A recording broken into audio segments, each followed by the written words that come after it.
The Toyota Way, 14 Management Principles from the World's Greatest Manufacturer, by Jeffrey K. Laker.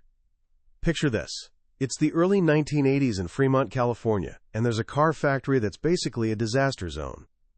This joint venture between General Motors and Toyota, called NUMMI, was notorious before Toyota showed up. When it was just GM running the show, people literally called it one of the worst manufacturing plants in America. And I mean worst. Management and the union were at each other's throats constantly.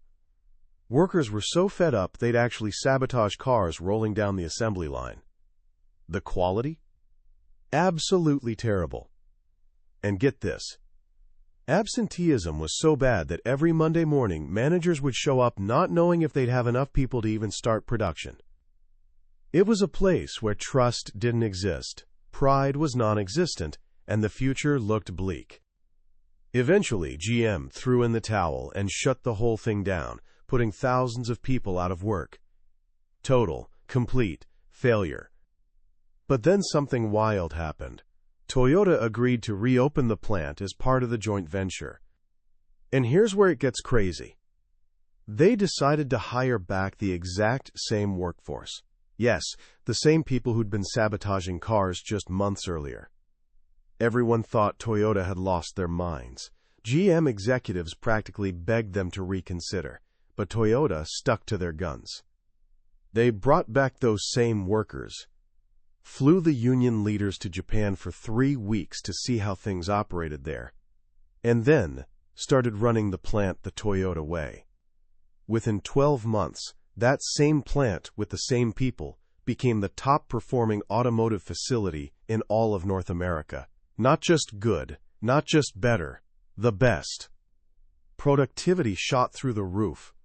Quality became exceptional. Worker morale went from rock bottom to sky high. This wasn't a minor improvement. This was borderline miraculous. So naturally, the question is, how? What exactly did Toyota do? Did they have some revolutionary technology? Some secret ingredient? Nope. What they had was actually more powerful than any of that.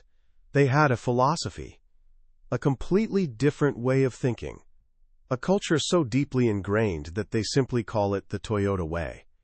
And that's our journey today. We're diving into Jeffrey K. Laker's masterpiece, The Toyota Way, which breaks down the 14 management principles that made Toyota the world's greatest manufacturer.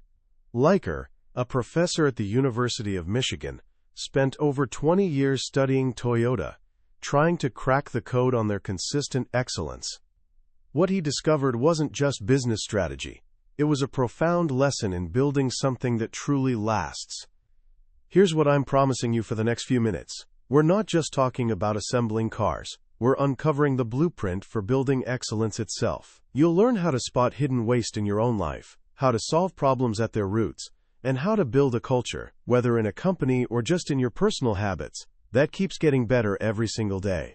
This isn't your typical book summary. It's a journey into the heart of what creates real, sustainable success. To really understand the Toyota Way, we need to rewind way back, long before the company even made its first car. Our story begins with one man, Sakichi Toyoda. Sakichi wasn't some business mogul or corporate executive. He was an inventor, a guy who loved tinkering with things. Growing up in late 1800s Japan, in a small farming village, he watched his mother, grandmother, and their friends literally work themselves to exhaustion at manual looms, weaving cloth for hours on end. It was brutal, back-breaking work. Being a carpenter by trade, his heart broke for them. He kept thinking, there's gotta be a better way. So he decided to build a power-driven loom to make their lives easier. But here's where it gets interesting. He didn't just build something faster. He built something smarter. He invented this mechanism that could detect when a thread broke. The instant a single thread snapped, the entire loom would automatically shut down. Think about how brilliant that is. Instead of churning out yards and yards of defective cloth that would just get thrown away later, his machine stopped the moment a problem appeared. This simple invention planted the seed for a core Toyota principle called Jidoka, automation with a human touch. Basically, it means building quality into the process itself, not just checking for it at the end. Never let a defect move forward. This idea, born from a son wanting to help his mother, became one of the two foundational pillars of the entire Toyota production system. Sakichi was deeply influenced by this book he treasured, written by an Englishman named Samuel Smiles, called Self-Help. It preached hard work, perseverance, and continuous self-improvement. The message was clear: greatness doesn't come from genius alone, but from relentless effort. Sakichi took this to heart. He believed the Japanese people had incredible, untapped potential to create amazing things. He just needed to unlock it. He passed this philosophy to his son, Kiichiro Toyota, who would go on to found Toyota Motor Company. When Sakichi gave his son the money to start the car business, it wasn't about getting rich. He told Kiichiro, "Everyone should tackle some great project at least once in their life. Now it's your turn. You should make an effort to complete something that will benefit society." This is the very first principle of the Toyota way, the foundation everything else is built on. Base your management decisions on a long-term philosophy, even at the expense of short-term financial goals. For Toyota, it was never just about the money. It was about contributing to society, creating stability for employees, and adding real value for customers. The profits they make? That's just fuel to reinvest in the future to keep the mission alive. Every single person at Toyota gets this. They're not just collecting a paycheck. They're part of a legacy. They're building something bigger than themselves. This long-term view explains why Toyota has a no-layoff policy. They see their employees as their most valuable asset. During economic downturns, they'd rather have people do training, maintenance, or process improvement than throw them out on the street. It's an investment in trust.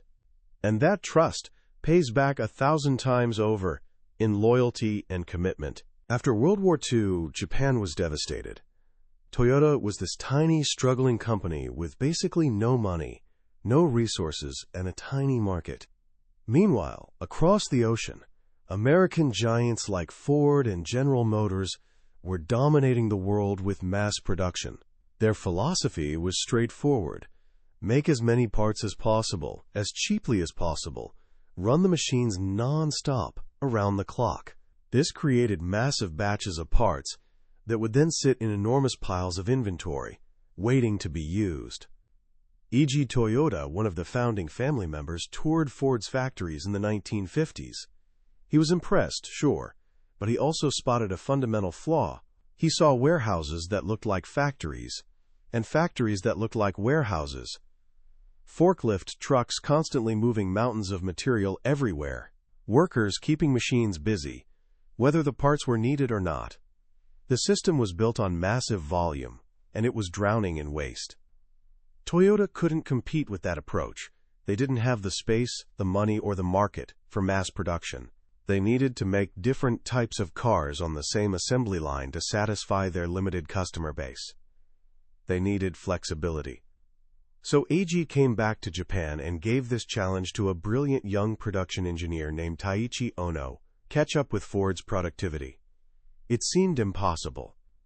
Total David versus Goliath situation.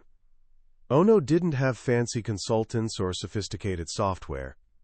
Just his mind, his feet, and deep respect for the people doing the work. He went down to the shop floor and started a journey that would revolutionize manufacturing forever. He began by asking this simple question: what is the customer actually paying for? The only thing customers pay for is transforming raw material into a finished product. Everything else, the weighting, the stacking, the moving, the inspecting, is waste. In Japanese, they call it muda. Ono identified 7 major types of waste. 1. Overproduction, making something before it's needed. This is the absolute worst waste, because it triggers all the others. 2. Waiting, time spent idle, waiting for the next step. 3. Unnecessary transport, moving materials from place to place. 4. Overprocessing, doing more work than necessary. 5. Excess inventory, having more materials on hand than you need right now. 6. unnecessary movement, any wasted motion people perform, like hunting for a tool. 7. Defects, producing bad parts that need reworking or scrapping. Later they added an 8th waste, unused employee creativity, losing ideas and learning opportunities by not engaging your people. Ono's genius was recognizing these wastes were all connected, all symptoms of a broken process. The core problem was the push system of mass production. One department would make a huge batch of parts and push it to the next department, whether they were ready or not. Ono had a different idea, inspired by an American supermarket. In a supermarket, nobody's pushing a cart full of milk into your hands. You, the customer, go to the shelf and pull what you need, when you need it.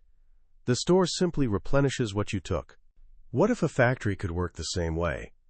This led to the second pillar of the Toyota production system: use pull systems to avoid overproduction.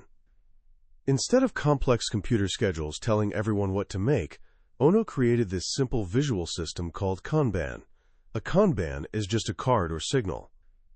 When a worker on the assembly line uses up a bin of parts, they send the empty bin with a Kanban card back to the previous process. That's the signal to make just enough to refill that bin, nothing more. The pull cascades all the way back through the supply chain. You only make what the next process needs, which ultimately is what the customer ordered. This pull system is the heart of just-in-time production. It's about getting the right part to the right place, at the right time, in the right amount. But making a pull system work requires another crucial ingredient: flow. This brings us to the next principle: create continuous process flow to bring problems to the surface. The ideal state is one-piece flow. This means making one product at a time, flowing smoothly from one step to the next, without any waiting or interruptions. Instead of having departments of welders here and painters there, you create a cell where all the different processes are arranged right next to each other in sequence. Imagine making a pizza. The mass production approach would have one person make 50 pizza doughs and stack them up. Then another person puts sauce on all 50 and stacks them up.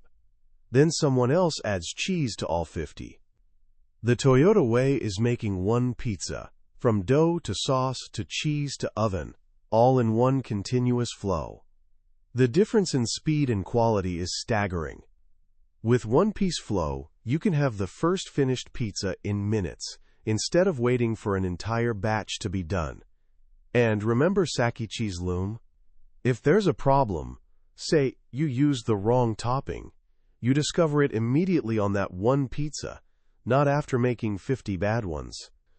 Creating flow is like lowering the water level in a river. As the water inventory goes down, the rock's problems get exposed. A machine breaks down, a part is missing, a process is unreliable. In a mass production system, these problems hide under piles of inventory. The line keeps running. But in a lean system with no buffer, the whole line stops. Sounds terrible, right? A production system designed to stop? But this is actually genius. When the line stops, everyone's forced to solve the problem immediately, at its root. This is why Fujio Cho, Toyota's president, once told an American manager, "If you're not shutting down the assembly plant, it means you have no problems." All manufacturing plants have problems, so you must be hiding your problems. Stopping the line is a sign of health, not failure. It's the engine of continuous improvement. This is the principle of building a culture, of stopping to fix problems, to get quality right the first time. Every single employee at Toyota has both the authority and the responsibility to pull a cord, called an andon cord, to stop the line if they spot a problem. This puts quality responsibility in the hands of the people actually building the car. They feel empowered. They know they matter. Now you might be thinking, this all sounds great in theory, but what about reality? Customer demand isn't smooth and predictable. One week they want 1,000 red cars, the next week 500 blue ones. How can you have a smooth, flowing system when orders are all over the place? This leads to one of the most counterintuitive and brilliant principles of the Toyota way: level out the workload Jidoka. Instead of building to fluctuating daily customer orders, Toyota takes the total volume of orders for a period, say a month, and levels it out. They create a predictable, repeating production sequence. If over the month they sell 5 Camrys for every 3 Avalons, they don't build all the Camrys for 3 weeks and then all the Avalons for 1 week. Instead, they create a mixed model sequence, like Camry, Camry, Avalon, Camry, Avalon, Camry, Camry, Avalon, and repeat it over and over. It's like the tortoise and the hare. The hare races ahead in frantic bursts, then stops to rest. The tortoise moves slower but at a steady, consistent pace. Taiichi Ono used to say, "The slower but consistent tortoise causes less waste and is much more desirable than the speedy hare." A leveled schedule is the tortoise. It creates a predictable rhythm for the entire factory and all of Toyota's suppliers. It eliminates the stress of frantic overtime 1 week and idle hands the next. But making this mixed model production possible requires being able to switch from making a Camry to an Avalon almost instantly. This requires incredibly fast changeover times. Decades ago, it took hours to change massive stamping presses from one part to another. A brilliant industrial engineer named Shigeo Shingo studied this process and realized most of the work could be done while the press was still running. He reduced changeover times from hours to minutes. This breakthrough made Jidoka possible. All of these process principles, flow, pull, leveling, and stopping to fix problems, depend on one more thing. Standardized tasks are the foundation for continuous improvement and employee empowerment. This might sound like those old, rigid rules of scientific management, where industrial engineers with stopwatches dictated every move. But Toyota's approach is completely opposite. At Toyota, standards aren't imposed from above. They're developed and improved by the people actually doing the work. A standard isn't a cage. It's the best way we know today. The standard provides a baseline. Without a standard, you can't measure improvement. Every time you do the job differently, the result differs.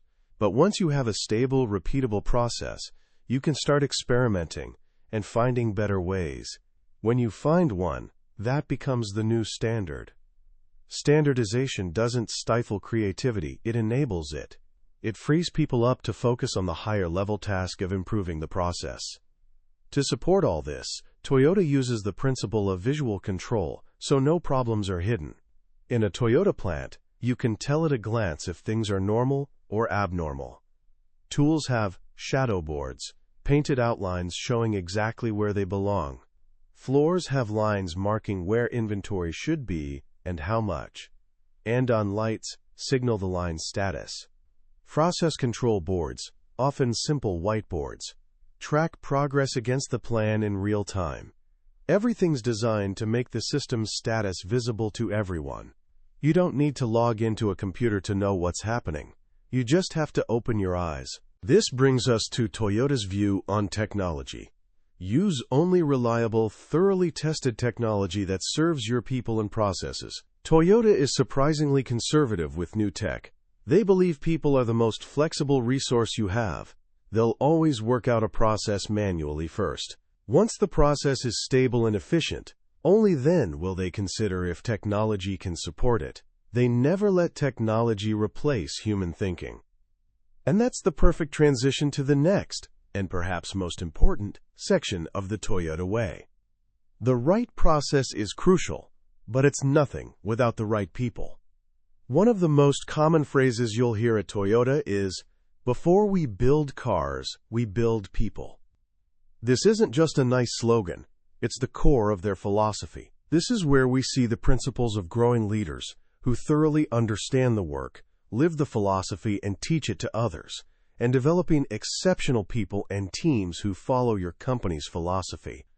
Toyota almost never hires leaders from outside. They grow their own. Why? Because a leader at Toyota can't just be a good manager who knows how to read spreadsheets. They must be a master of the work itself. They must have spent years on the shop floor, getting their hands dirty, solving problems. They have to live the philosophy so deeply it becomes second nature. Their primary job isn't giving orders, it's developing their people. A leader at Toyota leads by asking questions, not giving answers. They create challenging situations and then coach their teams through them. This builds capability and self-reliance. And this respect extends beyond their own employees. The next principle is, respect your extended network of partners and suppliers by challenging them and helping them improve. Most companies treat suppliers as adversaries. They squeeze them on price, and if they find someone a penny cheaper, they switch. Toyota sees suppliers as an extension of their own family. They build relationships over decades, based on mutual trust. But this doesn't mean they're soft. Toyota is famously their suppliers' toughest customer. They set incredibly high standards and challenging targets.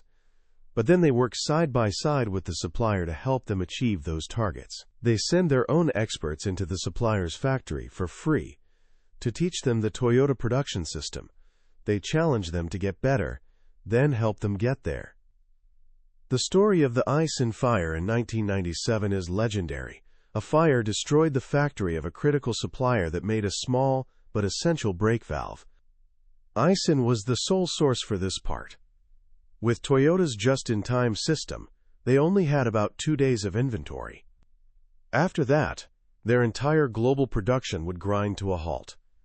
Potential catastrophe. What happened next was amazing. Instead of panic and blame, Toyota's entire network of suppliers sprang into action. Over 200 different companies, some of them competitors, organized themselves. They pieced together engineering drawings, retooled their own machines, and rigged up temporary production lines in their own factories. Within 2 days, they were producing P-valves. Toyota's assembly lines barely missed a beat. That's the power of true partnership. All of these principles, the philosophy, the process, the people, the partners, are powered by one final overarching idea. Continuously solving root problems drives organizational learning. This is the engine that makes the whole system work. At Toyota, they're never satisfied. They believe the absence of problems is the biggest problem of all. They're relentless in their pursuit of a better way. This is captured in 3 final principles. First, go and see for yourself to thoroughly understand the situation, Genchi Genbutsu. You can't solve a problem from your office. You can't rely on reports or data on a computer screen. You must go to the actual place, the gemba, where work is being done. You have to observe with your own eyes, talk to the people involved, and grasp the reality of the situation. The chief engineer for the 2004 Sienna minivan, Yuji Yokoya, wanted to design a vehicle for North America. He didn't just look at market research. He got in a car and drove through all 50 U.S. states, all 13 Canadian provinces and territories, and all across Mexico. He learned about crosswinds on Mississippi bridges, the high crown of Canadian roads, and the American love for cup holders. This deep, first-hand understanding leads to real innovation. Second, make decisions slowly by consensus, thoroughly considering all options. Implement rapidly, Nimawashi. The typical American company spends about 3 months planning and 9 months fixing problems they didn't anticipate. Toyota does the opposite. They'll spend 9 or 10 months in the planning stage. This process, called Nemawashi, involves talking to everyone who'll be affected by a decision. They gather ideas, consider dozens of alternatives, and slowly build consensus. It may seem incredibly slow, but this thorough consideration up front ensures that once a decision is made, everyone's on board and the path is clear. They can then implement the decision with incredible speed and precision because they've already worked out all the problems. Hansei is a uniquely Japanese concept that's difficult for Westerners to grasp. It means reflection, but deeper than that. It's about, honestly and humbly, acknowledging your own weaknesses and mistakes, without making excuses. It's about feeling a sincere desire to improve. After any project, win or lose, a Toyota team will have a Hansei meeting. The focus isn't on what went right, it's on what went wrong, and what they can learn from it. Admitting a mistake isn't a sign of weakness. It's a sign of strength.